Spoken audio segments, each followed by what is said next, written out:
Experts say about 1 in every 100 children has epilepsy, a condition which often causes seizures. But in recent years, more treatment options have become available for families. And joining us now to talk about those options is Dr. Andrew Knox, a pediatric neurologist at UW Health in Madison. And first and foremost, let's start with this. What is pediatric epilepsy?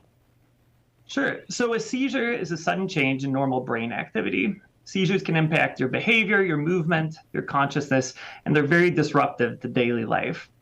Epilepsy can look like anything from a kid who has a couple of seizures that are easily controlled with medication to a kid who has frequent daily seizures, intellectual disability, and a host of other problems. Our program here has grown dramatically over the last 5 years. So here our goal is to improve quality of life for patients who have epilepsy, and especially for those whose seizures can't be easily controlled with medications.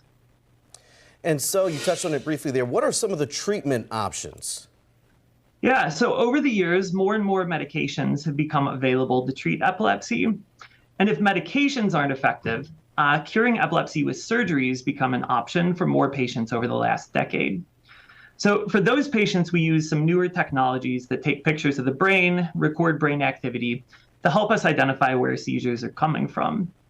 That helps us tell if we can cure the epilepsy, either by removing the part of the brain where the seizures start, or by making a small hole and using a laser to get rid of brain tissue that's causing the seizures. And if those approaches aren't an option for a patient, we can also implant one of several devices that stimulate the brain to help reduce the frequency and severity of seizures.